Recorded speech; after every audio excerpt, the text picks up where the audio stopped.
Kyle Pitts. It's what's wrong with Kyle Pitts. There's nothing wrong with Kyle Pitts. What's going on, family? It's C-Mo, the C. Mitchell, over here checking in for Point Game Official. And we're gonna go into a little bit about what's going on with these Falcons this week, man.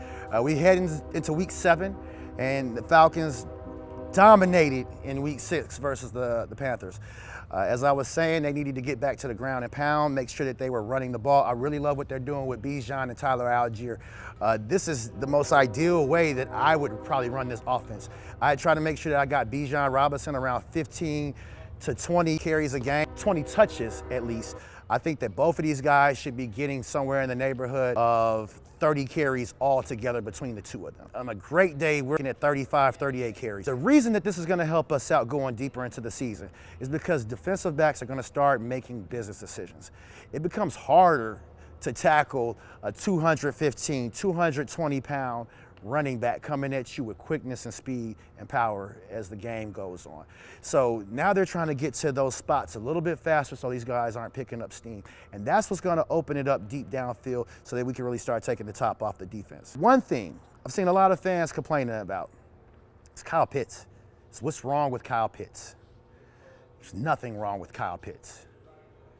Kyle Pitts is fine. I believe last game there was a fade route that they said that he gave up on, and come to find out, he thought that the play was going to be blown dead because it went to double zeros on the play clock. Now, granted, you want to make sure that you're going all the way through to the whistles. I mean, that's what we were all taught when we played football coming up and everything. But I think Kyle Pitts is fine in this offense. You want to be able to get him 6 to 7 targets a game. That's where I would be at with it. And I think that the problem that they've been having so far is they just haven't been getting him engaged enough. If you look at the stats, they have given Ray McCloud 35 targets this year, but they've only given Kyle Pitts 28 targets. His average is around 14 yards per catch, and Ray is around 10 yards per catch. Not crapping on Ray at all. Really great addition to what we're doing. But if I'm the offensive coordinator for the Falcons, I'm making Kyle Pitts my second or third option. Like, he's going to be my second or third read on most plays. Drake London, beast. Bona fide #1 receiver, 10 to 12 targets per game. Darnell Mooney, really great additional piece. But I would probably be trying to get the ball to Kyle Pitts a lot more. But if you're going to make Mooney your second target, you've got to make Kyle Pitts your third read on most of these plays. This is the highest drafted tight end ever. You don't bring this guy in to block.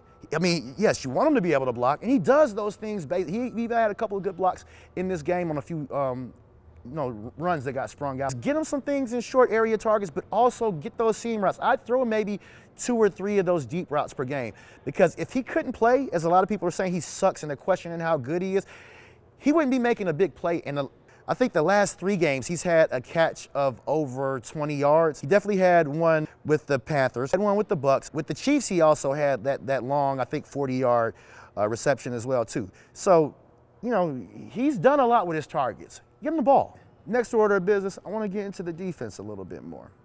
I love that we are a bend but don't break defense, and we're getting off the field in key third down situations sometimes, or at least we're stopping people on key situations as it gets later in the game. It seems like it takes us a little bit of time to get the steam rolling and everything, and we've been phenomenal the last few weeks with second half scoring points. I think only allowing 3 to maybe 7 points in each of the second halves that have come along recently.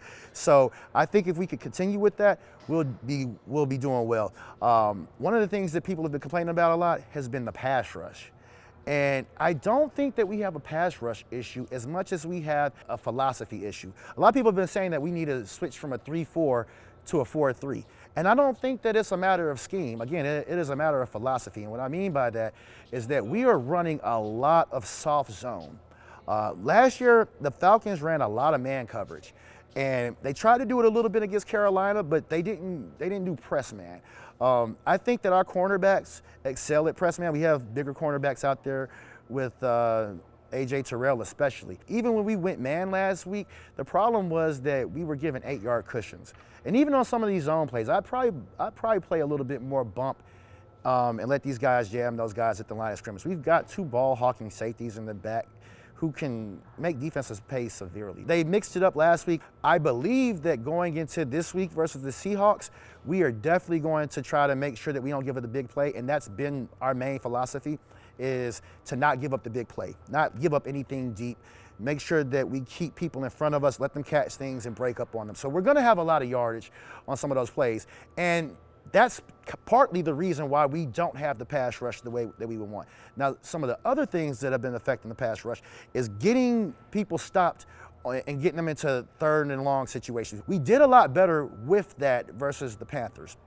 But if you don't get people into these key 3rd and 7, 3rd and 8, 3rd and 10 situations, you can't really get after the quarterback.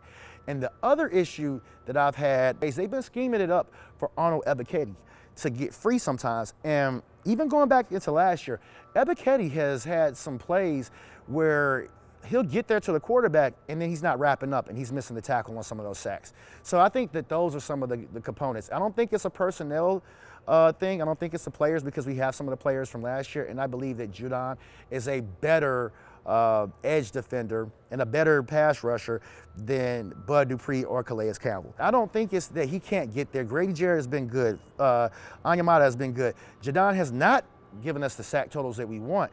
But one thing that's overlooked is that we're getting turnovers, and turnovers are better than sacks. And right now, we're number 14 in turnovers. That's the thing with pass rush that gets lost, I think, a little bit. People look at sacks, but they don't look at what pressures are causing. Some of those turnovers have been caused because of pressures. One of them specifically was Judon, where we had the touchdown that came with Troy Anderson off of a deflection. I believe that the sacks will come, but if we can end the year as a top 10 turnover defense, that's infinitely better. Aside from Tampa Bay and aside from New Orleans, I think the most of the team had scored on us so far had been 22 points. We are the only team that held them to 22 points, if I'm not mistaken.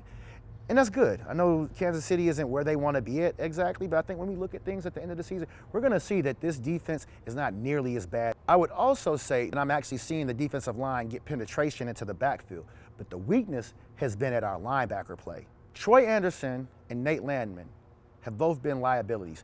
Troy Anderson has been a little bit of a liability in the run game, and Nate Landman has been a little bit of a liability in the pass game. Now, last week, we had a key 3rd down where they converted, talking about Carolina, they converted because they threw out of the backfield to Miles Sanders.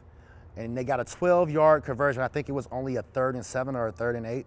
And that could be a problem for us moving forward. It puts you in a little bit of a conundrum where you're trying to decide which guy that you're going to play. Now, they've both been injured at times, but I believe that Landman is not reading it fast enough on some other plays as well, too. But then he's not getting there as fast. He doesn't have great closing speed. I believe that Troy Anderson is learning. He's essentially still kind of in his rookie year because he was hurt his first 2 years. So he still hadn't even played a whole season. So I think as he gets to it a little bit better, and remember, he's also a converted quarterback and a converted defensive back as well, too, if I'm not mistaken. So he's still getting the whole hang of defense, but he likes the contact. So I believe as the season goes on, he's going to be better at filling those plays in the backfield. But with Caden Ellis, we're not able to use him to his strengths as much because now he's having to read and react and do a little bit more coverage when you really would rather have him doing a lot more blitzing.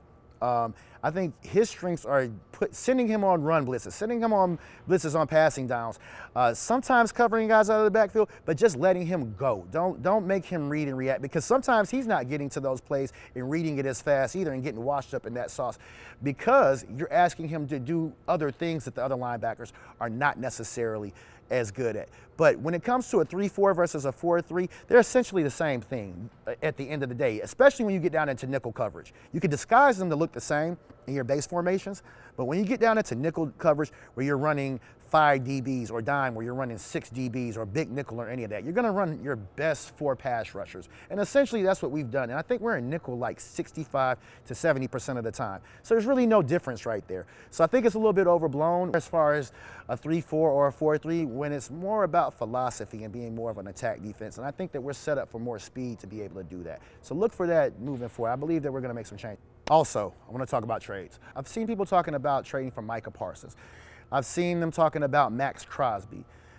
I've seen Myles Garrett. We're not trading for any of those guys. I'm not saying that the team wouldn't be willing to trade for them, but they're going to command at least, at minimum, first-round draft picks. And if you're not a team that's going to have a bad record with high draft capital at the end of the year, it's probably going to take you 2 first-round draft picks. And even if you had high draft capital, it probably still would be 2 first-round draft picks. These guys are prime premier pass rushers in the prime of their careers right now. So I can't see them just getting rid of those guys right now. It's not a dumpster fire yet. It's not a fire sale. And we could add another pass rusher right now. It still might not solve our issue if we're not able to get, off the field on some of those key third down, or we're not able to put teams into third and long. If we're still playing soft zone, if we're giving up too much on some of those early downs and we're not attacking them enough, it's still going to look bad. So I don't think that it's necessarily us trading for a high-end edge defender, premium edge defender. Now, maybe we can add another guy to the piece. Maybe we can add another guy to the defense later on, coming up soon, but I can't think of anybody of consequence that we could really add right now that would really bolster our pass rush. Last but not least, I want to talk about a few of my bold predictions that I had coming into the beginning of the year. Talked about the Falcons being top 10 in 2 defensive statistical categories. That's not happened yet. Like I said, we are 14 in turnover. The other prediction was that Bijan, Drake London, and Kyle Pitts would all have 1,000 yards each. As of right now, going into week 7, Bijan is on track for over 1,000 yards, a little over 1,000 yards. Drake London is on track for, I believe, close to 1,200 yards, or somewhere in that neighborhood, but definitely over 1,000 yards. And Kyle Pitts is on track right now for about 745 yards this season. And I expect that number to go up as they continue to feed him the ball as the season goes on. Now, one of the biggest things, people have been criticizing Kyle Pitts about his play and him being into it. And as I said earlier, you got to keep that guy engaged. He is not a wide receiver, and he's not quite a tight end either. But these offensive weapons, these guys who are used to being focal points in offenses, they're going to check out a little bit. You heard the feedback from Calvin Ridley about not getting the ball early in the game. And it's, it's much the same way. That wraps it up for our show for today. Stay tuned. In a few days, I'm going to hit you guys with the keys to victory as we play the Seahawks this week in week 7 coming up. Point Game Official, peace.